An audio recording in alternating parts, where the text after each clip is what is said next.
కోర్టులో విచారణ జరగనుంది. ట్యాపింగ్ కేసులోని నిందితుల బెయిల్ పిటిషన్పై నేడు నాంపల్లి కోర్టులో విచారణ జరగనుంది. ఈ మేరకు నిందితుల బెయిల్ పిటిషన్పై పోలీసులు కౌంటర్ దాఖలు చేశారు.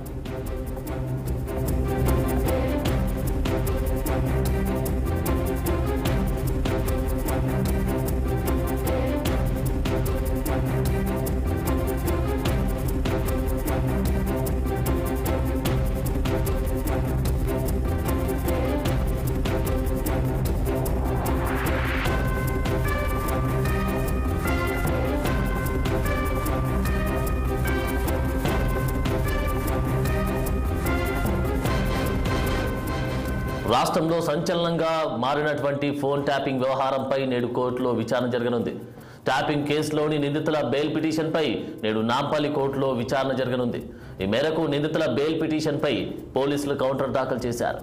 ఇక ఫోన్ ట్యాపింగ్ వ్యవహారంలోని నిందితుల బెయిల్ పిటిషన్పై మరింత సమాచారం మా క్రైమ్ కాదు మరి నిందితుల బెయిల్ పిటిషన్ పై కౌంటర్ దాఖలు కూడా చేయబోతున్నారు పోలీసులు. అయితే మరి ప్రస్తుతం చెంచల్ కూడా జైల్లో ఉన్న ఈ నిందితులపై మాత్రము నేడు బెయిల్ పిటిషన్ పై మరి నాంపల్లి కోర్టు ఏం తీర్పునిస్తుంది అనే దాన్ని బట్టి కూడా వేచి చూడాల్సి ఉంది. ఎందుకంటే ఇప్పటికే మరి రాధాకిషన్ రావు తల్లి చనిపోవడంతో రాధాకిషన్ రావుకి 24 గంటల బెయిల్ మాత్రం మంజూరు చేయడం జరిగింది. మళ్ళీ రాధాకిషన్ రావుని రిమాండ్ కి తరలించడం కూడా జరిగింది. మరి ఇప్పుడు భుజంగరావు తిరుపతన్నలు వాళ్ళని విచారించిన తర్వాత కూడా చాలా విషయాలు వెలుగులోకి రావడం జరిగింది. మరి వాళ్ళని ఇంకా కొన్ని రోజులు కస్టడీలో ఉంచుకోబోతున్నారా, రిమాండ్ లో ఉంచుకోబోతున్నారా, లేకపోతే మళ్ళీ బెయిల్ ఇవ్వబోతుందా నాంపల్లి కోర్టు అనేది కూడా వేచి చూడాల్సి ఉంది. ఎందుకంటే మరి దీనిపైన కూడా దీని విషయంలో ఫోన్ ట్యాపింగ్ వ్యవహారంలో చాలా మంది కీలక నేతలు బయటకు వస్తున్నారు కాబట్టి మరి వీళ్ళకు బెయిల్ పిటిషన్ మంజూరు చేస్తే మరి వాళ్ళ బెయిల్ మీద బయటకు వచ్చిన తర్వాత సాక్ష్యాధారాలన్నీ కూడా తారుమారు చేసే అవకాశాలు ఉన్నాయని పోలీసులు వాళ్ళు కౌంటర్ దాఖలు చేయబోతున్నారు. మరి పోలీసులు కూడా మరి పిటిషన్ కౌంటర్ దాఖలుపై కూడా మరి నాంపల్లి కోర్టు మరి ఏం తీర్పునివ్వబోతుంది అనేది కూడా వేచి చూడాల్సి ఉంది అనంత్. ఓకే నిర్మల, మరి ఈ యొక్క బెయిల్ పిటిషనే కానీ ఈ యొక్క కేసు వ్యవహారమే కానీ ఇంత జాప్యం జరగడానికి ప్రధాన కారణం ఏంటి అసలు? ఇదంతా జరగడానికి కూడా ప్రధాన కారణము ఇంతకు ముందు కూడా రాధాకిషన్ రావు అలాగే ప్రణీత్ రావు కూడా ఒప్పుకోవడం జరిగింది. కేవలం బీఆర్ఎస్ ప్రభుత్వం గత ప్రభుత్వం ఉన్నప్పుడు ఇదంతా కూడా మేము చేయడం జరిగింది. ఎందుకంటే మూడోసారి కూడా బీఆర్ఎస్ ప్రభుత్వాన్ని గెలిపించడానికే ఈ ఫోన్ ట్యాపింగ్ వ్యవహారం అనేది నడిపించడం జరిగింది. దీనికి మూల కారకులు కూడా మెయిన్ గా డైరెక్ట్ గా గత ప్రభుత్వ అధినేతకి కాంటాక్ట్ లో ఉన్నది ప్రభాకర్ రావు అని కూడా వీళ్ళు ఒప్పుకోవడం జరిగింది. మరి ప్రభాకర్ రావు కనుసైగల మేరకే మేమంతా కూడా ఒక టీమ్ గా ఏర్పడి ఒక 50 మందిని కూడా టీమ్ గా ఏర్పడి మేము చేయడం జరిగింది. మెయిన్ కీలక పాత్ర ఏంటి అంటే బీఆర్ఎస్ ని గెలిపించడం కోసమే, ప్రతిపక్షాలను ఓడించడం కోసమే ఇది చేశాము అని చెప్పేసి కూడా వీళ్ళు ఒప్పుకోవడం జరిగింది అనంత్. మరి యుఎస్ లో ఉన్నటువంటి ప్రభాకర్ రావు విషయం మరి ఎక్కడి వరకు వచ్చింది నిర్మల? తీసుకొచ్చే ప్రయత్నం చేస్తా ఉన్నారా? అసలు ఎలాంటి సిచ్యువేషన్ ఉంది? దాంతో పాటు ఇన్వెస్టిగేషన్ ఆ వ్యవహారంలో ఎలా కొనసాగుతోంది?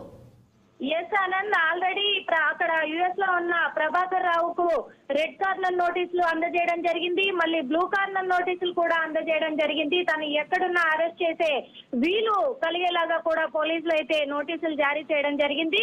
బంజారా హిల్స్ పోలీస్ స్టేషన్ నుంచి కూడా జూబ్లీ హిల్స్ పోలీస్ స్టేషన్ కి కేసు అక్కడికి వెళ్ళిపోయిన తర్వాత కూడా మరి బ్లూ కార్నర్ నోటీసులు అయితే ప్రభాకర్ రావుకు అందించడం కూడా జరిగింది. కానీ అతను అక్కడ నేను క్యాన్సర్ ట్రీట్మెంట్ తీసుకుంటున్నాను అనే ఒక వంకతో అక్కడ ఉన్నారు. కానీ ఇప్పుడు ఎలక్షన్ల కోడ్ అమల్లో ఉండడం బట్టి ఎలక్షన్ల కౌంటింగ్ అయిపోయిన తర్వాత దీని మీద యాక్షన్ తీసుకునే అవకాశం ఉంది అని పోలీసులు తెలియజేయడం కూడా జరిగింది. ఇప్పుడు ఎలక్షన్ కౌంటింగ్ కూడా అయిపోయింది కాబట్టి ఇప్పుడు ప్రభాకర్ రావుని అదుపులోకి తీసుకునే అవకాశాలు కూడా కనబడుతున్నాయి. మరి ప్రభాకర్ రావుని ఆ అదుపులోకి తీసుకున్న తర్వాత కానీ ఎవరు ముఖ్య నేతలు అనేది కూడా బయటకు వచ్చే విషయాలు అయితే ఉన్నాయి. ఎందుకంటే ఈ విషయాలు ఎవరు ముఖ్య నేత దీనికి అనేది కూడా ఇప్పుడు ప్రజలు కూడా వేచి చూస్తున్నారు. ఎందుకంటే ఈ ఫోన్ ట్యాపింగ్ వ్యవహారం చాలా అంటే చాలా దారుణంగా కూడా అందరినీ కూడా ఇది చాలా విచక్షణ రహితంగా చేసింది. అందుకని చెప్పేసి కూడా మరి అందుకు ఈ కీలక నేత ఎవరు అనేది బయటపడాలంటే ప్రభాకర్ రావుని అదుపులోకి తీసుకోవాలి అనే విధంగా కూడా ప్రజలు కూడా భావిస్తున్నారు. ఎందుకంటే ఒక పోలీస్ డిపార్ట్మెంటే ఇలా చేసింది అంటే ప్రజలకు పోలీస్ డిపార్ట్మెంట్ ఎలాంటి భద్రత కల్పిస్తుంది అనే విషయాలపై కూడా ప్రజలు ఆందోళన వ్యక్తం చేస్తున్నారు. అంతేకాదు మరి అందుకే ఇప్పుడు ప్రభాకర్ రావుని ఎలక్షన్ కౌంటింగ్ అయిపోయింది కాబట్టి మరి ఇప్పుడు తనని అదుపులోకి తీసుకునే అవకాశాలు కూడా ఉన్నాయి. ఎక్కడ ఉన్నా సరే తనని అరెస్ట్ చేసే అవకాశాలు కూడా ఉన్నాయి అనంత్. నిర్మల, మరి ఫైనల్ గా పోలీసుల నెక్స్ట్ చర్యలు ఏంటి, ఎలా ఉండబోతున్నాయి?